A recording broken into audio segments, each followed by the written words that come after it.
नमस्कार। ओम नमो भगवते वासुदेवाय। ओम नमो भगवते वासुदेवाय। ओम नमो भगवते वासुदेवाय। ଓଡ଼ିଆ ଭାଗବତ ଲେଖକ ଜଗନ୍ନାଥ ଦାସ, ଦ୍ୱିତୀୟ ସ୍କନ୍ଧ, ଦ୍ୱିତୀୟ ଅଧ୍ୟାୟ। ଆସନ୍ତୁ ଆରମ୍ଭ କରିବା ଆଜିର ଏହି ସୁନ୍ଦର ଭିଡ଼ିଓଟି। ସୁତ ଉବାଚ କହନ୍ତି ସୁକ ମହାମୁନି ଶୁଣ ରାଜନ ଚୂଡ଼ାମଣି।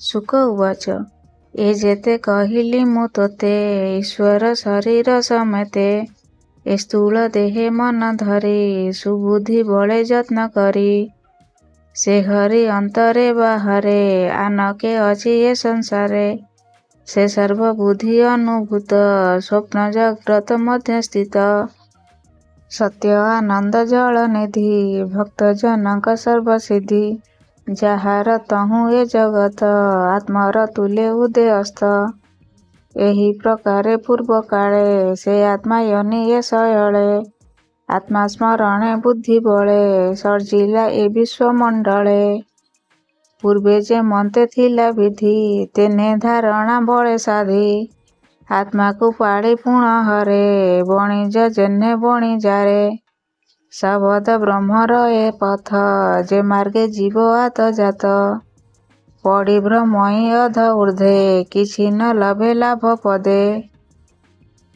ନାନା ଦେବତା ଦୀକ୍ଷା କରେ ବିଅର୍ଥ ସୁଖେ ମନ ଧରେ ବାସନା ମାୟାମୟ ଜାନେ ନ ବୁଝି ନିରତେ ଭ୍ରମଣେ ତାହାଙ୍କ ମଧ୍ୟ ଯେ ସୁବୁଦ୍ଧି ଜାଣଇ ବେଗ ସତ୍ୟ ବୁଦ୍ଧି ବିଚାର କରେ ମାୟାଗ୍ରସ୍ତେ ମୁହିଁ ଭ୍ରମଇ କିସ ଅର୍ଥେ ଶ୍ରମ ଲଭଇ ଆତଜାତେ ଲାଭ ନ ମିଳେ ମୋର ହସ୍ତେ ଏଣୁ ଏ ପଥ ଶ୍ରମ ତେଜି ଯେ ପ୍ରାଣୀ ଆତ୍ମଲାଭ ଖୋଜି ପ୍ରୟାସ ଦୂରେ ପରିହରି ଆତ୍ମାରେ ଆତ୍ମାବୋଧ କରି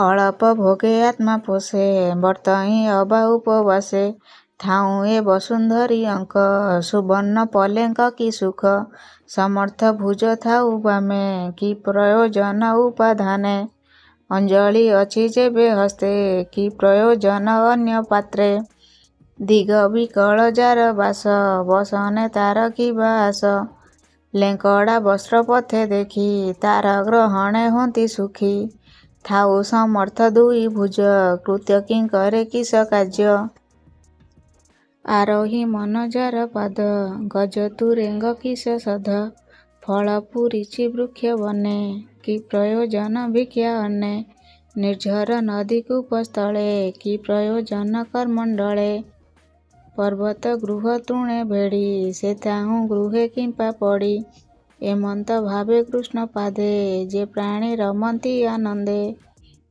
ତାହାଙ୍କ ରକ୍ଷଣ ଉପାୟ କରନ୍ତି ପ୍ରଭୁ ଦେରାୟ ସେ କିମ୍ପା ଧନ ଗର୍ବି ଲୋକେ କ୍ଷଣ ଭଜିବେ ଆତ୍ମ ସୁଖେ ଏହି ପ୍ରକାରେ ଆତ୍ମଚିତ୍ତେ ସିଦ୍ଧି ଲଭନ୍ତି ଅନୁଭୂତେ ସେ ପ୍ରାଣୀ ହୋଏ କୃତକୃତ୍ୟ ତାହାକୁ ପ୍ରସନ୍ନ ଅନନ୍ତ ଏଣୁ ନିୟତ ଆତ୍ମା ଯୋଗେ ଭଜିବ କୃଷ୍ଣ ପାଦ ଯୁଗେ ମୁଁ ତୋତେ କହିଲି ବିଶ୍ୱାସେ ଏଣେ ସଂସାର ହେତୁ ନାଶେ ଏ ଭାବ ଅନାଦର କରି ସଂସାର ଚିନ୍ତା ଚିତ୍ତେ ଧରି ପଶୁଙ୍କ ପ୍ରାୟ ତାଙ୍କ ଗତି ଏ ମାୟା ସଂସାରେ ଭ୍ରମନ୍ତି ଦେଖ ସଂସାରେ ପ୍ରାଣୀ ଯେତେ ଯନ୍ତ୍ରିତ ଯମର ଆୟତେ ବୈତରଣୀ ନାମେ ନଦୀ ଯାତନ ମଧ୍ୟ ସେ ପ୍ରସିଦ୍ଧି ତହିଁ ପଡ଼ନ୍ତି ଦେଖୁ ଦେଖୁ ତାଙ୍କ ଜୀବନ କେବା ରଖୁ ଅର୍ଜିଲା କର୍ମଫଳ ସେବି ଅଶେଷ ଦେହେ ତାହା ଭାବି ଏବେ ହୋ ଶୁଣ ନୃପମଣି ଯେଣେ ସଂସାର ତରେ ପ୍ରାଣୀ ଏ ଭାବେ ଏ ନର ଶରୀରେ ଧାରଣା ଯୋଗ ନିର୍ବିକାରେ ସ୍ୱଦେହେ ହୃଦୟ ପ୍ରକାଶେ ସେ ହରି ଘୋର ତମ ନାଶେ ପ୍ରାଦେଶ ମାତ୍ର ରୂପ ଧରି ବିଜୟ ପ୍ରଭୁ ନର ହରି ସୂକ୍ଷ୍ମ ସ୍ୱରୂପ ରୂପ ତାର ଶୁଣ ସୁମନେ କୁରୁ ବୀର ଶ୍ୟାମ ସୁନ୍ଦର ଭୁଜ ଚାରି ଶଙ୍ଖ କମଳ ଗଦା ହରି ଧାରଣା ଯୋଗେ ଏହା ଚିନ୍ତି ନିଶ୍ଚଳ ନୟନେ ଦେଖନ୍ତି ପ୍ରସନ୍ନ ଶ୍ରୀମୁଖ ମଣ୍ଡଳ ଲୋଚନ ଅମଳ କମଳ କଦମ୍ବ ଜିଞ୍ଜଳ ସୁରଙ୍ଗେ ପୀତ ବସନ ସୋହେ ଅଙ୍ଗେ ସୁବର୍ଣ୍ଣ କରିଟ କୁଣ୍ଡଳ ସୁନ୍ଦର ଅଳକା କପୋଳ ଅମୂଲ୍ୟ ହାର ବକ୍ଷସ୍ଥଳେ ରତ୍ନ କେୟୁର ବାହୁମୂଳେ ହୃଦୟ ପଦ୍ମ ମଧ୍ୟ ସ୍ମରି ଯେ ପାଦ ଧ୍ୟାୟ ବ୍ରହ୍ମଚାରୀ ସେ ପାଦ ଲକ୍ଷ୍ମୀରେ ଚିହ୍ନିତ ଦିଶହିଁ ଅତ୍ୟନ୍ତ ଶୋଭିତ ଶ୍ରୀବତ୍ସ କୌସ୍ତୁଭ ମଣି ସୁବର୍ଣ୍ଣ ସୁତେ ସୁଖଞ୍ଜଣି ଆଜାନୁଲମ୍ବେ ବନମାଳେ ସ୍କନ୍ଧୁ ବେଷ୍ଟିତ ବକ୍ଷସ୍ଥଳେ ରତ୍ନମେଖଳା କଟି ମାଝେ ଅଙ୍ଗୁଷ୍ଠେ ମୁଦ୍ରିକା ବିରାଜେ ଅଙ୍ଗଦ ନୂପୁର କଙ୍କଣ ବିବିଧ ଅଙ୍ଗ ଆଭରଣ ଅମଳ ପୁଷ୍ପ ଶିରେ ଶୋହେ ନୀଳକୁନ୍ତଳ ଜନ ମୋହେ ସୁନ୍ଦର ଋଷିତ ବଦନ ଅଞ୍ଜନ ବିରାଜେ ନୟନ ଭ୍ରୁଭଙ୍ଗ ଅନୁଗ୍ରହ ମୁଖ ଭ୍ରୁକୁଟି କୁଟିଳ ସୁରେଖ ଅନେକ ଅନୁଗ୍ରହ ଯହିଁ ସଞ୍ଚିତ ହୋଇଅଛି ରହି ଏମନ୍ତେ ଈଶ୍ୱରର ଦେହ ଚିନ୍ତେ ଚିନ୍ତିବ ଚିନ୍ତାମୟ ଯାବତ ଧାରଣାର ବଳେ ମନକୁ ରୁହାଇ ନିଶ୍ଚଳେ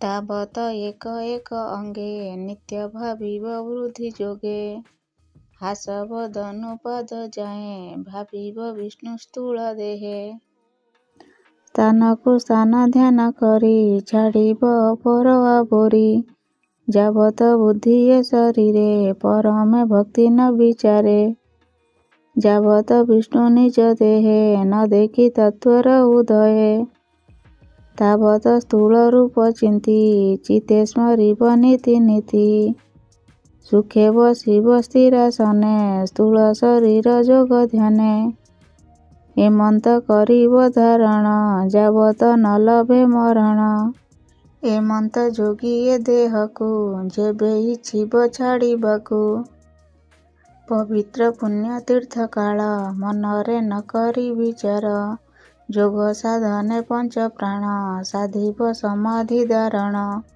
ଆସନ ପ୍ରତ୍ୟାହାର ବଳେ ମନକୁ ସ୍ଥାପିବ ନିଶ୍ଚଳେ ମନ ସମତେ ଇନ୍ଦ୍ରିୟଗଣ ନିର୍ମଳ ବୁଦ୍ଧିରେ ସଂଯମ ସେ ବୃଦ୍ଧି କ୍ଷେତ୍ରଜ୍ଞ ପ୍ରମାଣୀ ଆତ୍ମାରେ କ୍ଷେତ୍ରଜ୍ଞକୁ ଜାଣି ଆତ୍ମାରେ ଆତ୍ମାକୁ ନିରୋଧୀ ଏମନ୍ତେ ଯେ ଜନ ସୁବୁଦ୍ଧି ଆତ୍ମାର ଲାଭ ଲଭେ ହେଳେ କର୍ମ ଛାଡ଼ିବ ତେତେବେଳେ ଏ ଭାବେ ଜୀବର ନିସ୍ତାର କାଳର ନାହିଁ ଅଧିକାର ଦେବେ ନ ପାରେ ତାରେ ହିଂସି ତ୍ରିଗୁଣେ ନ ପାରନ୍ତି ପଶି ଇନ୍ଦ୍ରିୟ ଗଣେ ଅଗୋଚର ଯହିଁ ମହତ୍ତ ତତ୍ତ୍ୱ ଦୂର ତେବେ ନ ପାନ୍ତି ଯାହା ଚିନ୍ତି ନ ଜାଣୁ ବୋଲନ୍ତି ଦୁରାତ୍ମା ଭାବ ପରିହରି ସୁହୃଦ ଭାବ ଚିତ୍ତେ ଧରି ଯେ ଅଟେ ବୈଷ୍ଣବର ଧାମ ପରମ ପଦ ଯାର ନାମ ସେ ପଦ ହୃଦୟରେ ଧରନ୍ତି ସର୍ବତ୍ର ଶ୍ରେଷ୍ଠ ମନେ ଚିନ୍ତି ଏ ରୂପେ ସାଧି ମୁନି ଜନ ପରମ ପଦେ କରେ ସ୍ଥାନ ଯେବେ ନ ପାରେ ଏ ସାଧନେ ତେବେ ବିଜ୍ଞାନ ଶାସ୍ତ୍ର ଜ୍ଞାନେ ନାଶହିଁ ବିଷୟ ବାସନା ନାହିଁ ତା ମାୟାର ରଚନା ଯେବେ ତା ଦେହ ତ୍ୟାଗେ ମନ ତେବେ ସାଧିବ ଦୃଢ଼ାସନ ବାମ ଚରଣ ପଛ ଭର ତେଣେ ନିରୋଧୀ ମୂଳାଧାର ମୂଳ ପବନ ଊର୍ଦ୍ଧ୍ୱେ ତୋଳି ନାଭି ପବନ ସଙ୍ଗେ ମିଳି ବେନି ପବନ ପୁଣି ବଳେ ସ୍ଥାପିବ ହୃଦୟ କମଳେ ତହୁଁ ତୋଳିବ ତିନି ପ୍ରାଣ କଣ୍ଠ ଯେ ବସଇ ଉଦନ ବ୍ୟାନ ପବନ ତାର ଥୁଲେ ଧରି ସ୍ଥାପିବ ତାଳ ମୂଳେ ତହୁଁ କୁମ୍ଭକ ସ୍ୟାଧ କରି ପ୍ରାଣକୁ ଭ୍ରୂମଣ୍ଡଳେ ଭରି ନିରୋଧ କରି ସପ୍ତଦ୍ୱାର ସ୍ମରଣ କରିବ ଓଙ୍କାର ଯେବେ ଭୋଗରେ ମନ ନାହିଁ ମୁହୂର୍ତ୍ତ ଅର୍ଦ୍ଧ ତହିଁ ରହି ନିୟତ ଥାଇ ଯୋଗ ବନ୍ଧେ ତେବେ ସ୍ଥାପିବ ବ୍ରହ୍ମରନ୍ଧ୍ରେ ନିଶ୍ଚଳ ଯୋଗ ଦୃଢ଼େ ସାଧି ତକ୍ଷଣେ ବ୍ରହ୍ମରନ୍ଧ୍ର ଭେଦି ପରମ ପଦେ ତାର ଗତି ଦେହ ଇନ୍ଦ୍ରିୟ ପାଶୋରନ୍ତି ହେ ନୃପ ଯେବେ ବ୍ରହ୍ମପଦ ବୋଲିବ ପ୍ରୟାସ ଆସ୍ପଦ ଯେ ସିଦ୍ଧି ଦେବଙ୍କର ସ୍ଥାନ, ଯେ ଅଷ୍ଟନିଧିରେ ସମ୍ପନ୍ନ। ବ୍ରହ୍ମାର ବ୍ରହ୍ମଲୋକେ ସ୍ଥିତି, ସେ ସ୍ଥାନ ଭୋଗ ମନେ ଚିନ୍ତି। ଗୁଣ ସମୂହେ ଗୁଣ ସିଦ୍ଧି, ଯେ ବାବାଞ୍ଛହିଁ ସର୍ବସିଦ୍ଧି। ମନ ଇନ୍ଦ୍ରିୟ ଗଣ ମେଳେ, ତକ୍ଷଣେ ସେ ଲୋକରେ ମିଳେ। ଯୋଗେଶ୍ୱରଙ୍କ ଏହୁ ଗତି, ପରମ ପୁରୁଷେ ବୋଲନ୍ତି। ଏ ମନ୍ତ ତିନି ଲୋକ ଜିଣି, ଶୁଣ କହିବା ପରିମାଣି। ଯେ କର୍ମ ସାଧେ କର୍ମ କାଣ୍ଡେ, ସେ କାହିଁ ଯିବ ଊର୍ଦ୍ଧ୍ୱ ଦାଣ୍ଡେ। କେବାଲ ଭିବ କର୍ମ ଭାବେ, ସମାଧି ବିଦ୍ୟା ତପ ଯୋଗେ। ଯେ ବ୍ରହ୍ମା ଲୋକ ମନେ କରେ, ପ୍ରଥମେ ଅଗ୍ନି ଆଶ୍ରୟ କରେ। ସୁଷୁମ୍ନା ରନ୍ଧ୍ରେ ବ୍ରହ୍ମ ପଥେ, ଜ୍ୟୋତି ପ୍ରକାଶେ ଊର୍ଦ୍ଧ୍ୱ ଗତେ। ବିଦ୍ୟୁତ କଲ୍ମଷ ଶରୀର, ସେ ଚକ୍ରେ ସ୍ଥିତ ଶିଶୁମାର। ସେ ଶିଶୁମାର ଚକ୍ର ସାର, ସେ ଚକ୍ର ତଳେ ଧ୍ରୁବପୁର। ବିଶ୍ୱର ନାଭି ସେ ବୋଲାଇ, ଆତ୍ମା ସ୍ୱରୂପେ ତହୁଁ ଯାଇ। ପ୍ରବେଶ ପରମ ସ୍ୱରୂପେ, ବ୍ରହ୍ମ ନିର୍ବାଣ ମହଲ୍ଲୋକେ। କଳ୍ପ ଆୟୁଷ ଦେବ ଗଣେ, ଯହିଁ ରମନ୍ତି ଅନୁକ୍ଷଣେ। ସେ ପୁଣି କଳ୍ପ କ୍ଷୟ କାଳେ, ଅନନ୍ତ ନିଃଶ୍ୱାସ ଅନଳେ। ଦହନ ଦେଖି ଅନ୍ତରିକ୍ଷେ, ଅନନ୍ତ ଶୟନେ ପ୍ରତ୍ୟକ୍ଷେ। ସିଦ୍ଧେଶ୍ୱରଙ୍କ ସ୍ଥାନେ ପଶେ, ବେଦଜା ବ୍ରହ୍ମଲୋକେ ଘୋଷେ। ବେନି ପରାର୍ଦ୍ଧ ଯହିଁ ଗଣି, ସେ ବ୍ରହ୍ମଲୋକ ପରିମାଣି। ସଂସାର କର୍ତ୍ତା ଯେ ବୋଲାନ୍ତି, ସେ ବ୍ରହ୍ମା ବ୍ରହ୍ମଲୋକେ ସ୍ଥିତି। ସେ ପୁରେ ନାହିଁ ଦୁଃଖ ଶୋକ, ଜରା ମରଣ ଉଦବେଗ। ଚିତ୍ତ ଅନର୍ଥ ହେତୁ ନାହିଁ, ଜନ୍ମ ମରଣ ଭୟ କାହିଁ। କେତେହେଁ କାଳେ ସେ ଭୁବନେ, ଥାଇ ଚିନ୍ତହିଁ ଅବଧାନେ। ଲିଙ୍ଗ ଶରୀରେ ପୃଥିବୀରେ, ନିର୍ଭୟ ସେ ସ୍ଥଳେ ବିହରେ। ପୃଥିବୀ ରୂପେ ଜଳେ ଯାଇ, ଯେ ଇଷ୍ଟ ଭୋଗ ତା ଭୁଞ୍ଜଇ। ଅନଳ ମଧ୍ୟେ ତହୁଁ ସ୍ଥିତି, ଜ୍ୟୋତି ସ୍ୱରୂପ ପ୍ରାଣ ଚିନ୍ତି। ପବନେ କରଇଁ ସଞ୍ଚାର, ଧରଇଁ ପବନ ଶରୀର। ସେ ବାୟୁ କାଳେ ନଭେ ପୁରେ, ସେ ନଭେ ଲିଙ୍ଗ ରୂପ ଧରେ। ଗନ୍ଧ କଳ୍ପଇଁ ଘ୍ରାଣ ମାତ୍ରେ, ରସକୁ ରସନା ସಮೇତେ।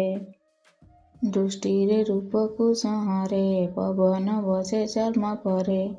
ଆକାଶ ଗୁଣ କର୍ଣ୍ଣେ ଭରି, ଏ ରୂପେ ପ୍ରାଣ ସୂକ୍ଷ୍ମେ ଭରି। ବୁଦ୍ଧି ଇନ୍ଦ୍ରିୟ ଭାବ ହେଣେ, ପଞ୍ଚ ତନ୍ମାତ୍ରେ ପରିମାଣେ। ଏ ଅହଙ୍କାର ତିନି ଗୁଣ, ବୁଦ୍ଧି ଇନ୍ଦ୍ରିୟ ଦିବ୍ୟ ଜ୍ଞାନ। ପଞ୍ଚ ବିକାର ପଞ୍ଚ ଦେବା, ମନ ସମେତେ କରି ସେବା। ଏ ପଞ୍ଚ ଦେବତା ସମେତେ, ସୂକ୍ଷ୍ମ ସ୍ୱରୂପେ ମହତ୍ତତ୍ୱେ। ତେ ତତ୍ତ୍ୱ ଗୁଣର ସଂସ୍ଥାନ, ପ୍ରଧାନ ଦେହେ ହୁଏ ଲୀନ।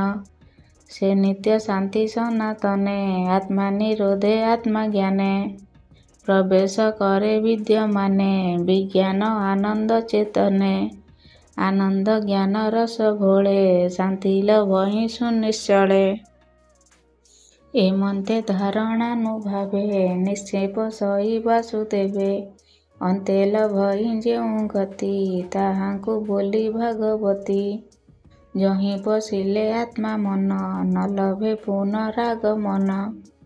ଶୁଣ ହେ ନୃପ ପରୀକ୍ଷିତ, ଯେଣୁ ପୁଛିଲୁ ଭାଗବତ। ତେଣୁ କହିଲି ଶ୍ରୁତି ଯୋଗେ, ତୋର ସମୀପେ ଅନୁରାଗେ। ଦଇବେ କାଳ ଅବସାନ, ଏବେ କହିବା ଦିବ୍ୟ ଜ୍ଞାନ। ବ୍ରହ୍ମାର ତପେ ହୋଇ ତୋଷ, ବିଷ୍ଣୁ ଯେ ଦେଲେ ଉପଦେଶ। ଯେ ସଦ୍ୟ ମୁକ୍ତି କର୍ମ ମୁକ୍ତି, ସ୍ୱଭାବ ସିଦ୍ଧ ବେନି ଗତି। ସେ ପଥ କହିବି ମୁଁ ତୋତେ, ଏବେ ତୁ ଶୁଣ ଏକ ଚିତ୍ତେ। ସଂସାରେ ସଞ୍ଚରନ୍ତି ଯେତେ, ତାଙ୍କ ତାରଣେ ପଥ ଯେତେ। ଏହିଟି ଜାଣ ଶିବ ପଥ, ତା ତହୁଁ ଭକ୍ତି ଯୋଗ ଜାତ। ଯେ କଥା ଶୁଣି ପ୍ରିୟ ଭାବେ, ଭକତି ଲଭେ ବାସୁଦେବେ। ବ୍ରହ୍ମାର ତପ କଷ୍ଟେ ହରି, ଯାହା କହିଲେ ଦୟା କରି। ସେ ବ୍ରହ୍ମା ବ୍ରହ୍ମ ବେଦ ସାର, ସକଳ ବୁଝି ତିନି ବାର। ଯେ ଭକ୍ତି ଜୀବ ସୁଖ ପଥ ଏ ଭାବେ ହେଲା ଆତ୍ମରତ। ସେ ହରି ସର୍ବଭୂତେ ମଧ୍ୟେ ନିତ୍ୟ ବିହରେ ଆତ୍ମା ପଦେ। ବୁଦ୍ଧି ଲକ୍ଷଣେ ଅନୁମାନେ ନିଶ୍ଚଳ ଯୋଗୀ ଯୋଗ ଧ୍ୟାନେ। କେ ଅବା କରିବ ଗୋଚର ଜଗତ ବାହ୍ୟ ଅଭ୍ୟନ୍ତର। ଏ ଘେନି ସର୍ବ ଆତ୍ମା ଭାବେ ସର୍ବଦା କାଳେ ସର୍ବଠାବେ। ହରିଙ୍କି ସ୍ତୁତି ପଥେ ଶୁଣ ମୁଖେ ନିରତେ ନାମ ଭଣ। ସେ ହରି କଥା ମୃତ ରସ ଯେ କରେ ସ୍ତୁତି ପଥେ ଗ୍ରାସ। ବିଷୟ ବିଦୂଷିତ ଚିତ୍ତ ପବିତ୍ର କରେ ଅନ୍ତର୍ଗତ। ଗୋବିନ୍ଦ ଚରଣ କମଳେ ପସହିଁ ଭକ୍ତି ଯୋଗ ବଳେ। ଏ ଭାଗବତ ରସ ଯେତେ ସୁଜନେ ପିବ ଶ୍ରୁତି ପଥେ। ବିଷୟା ରସରେ ନ ରସ କହହିଁ ଜଗନ୍ନାଥ ଦାସ। ଇତି ଶ୍ରୀମଦ୍ଭାଗବତେ ମହାପୁରାଣେ ପରମହଂସ୍ୟାଂ ସଂହିତାୟାଂ ଦ୍ୱିତୀୟ ସ୍କନ୍ଧେ ପୁରୁଷ ସଂସ୍ଥା ବର୍ଣ୍ଣନଂ ନାମ ଦ୍ୱିତୀୟ ଅଧ୍ୟାୟ ସମାପ୍ତ। ଆଜି ପାଇଁ ଭିଡ଼ିଓଟି ଏତିକି। ପୁଣି ଦେଖା ହେବ ଆଉ ଗୋଟେ ସୁନ୍ଦର ଭିଡ଼ିଓରେ। Thanks for watching.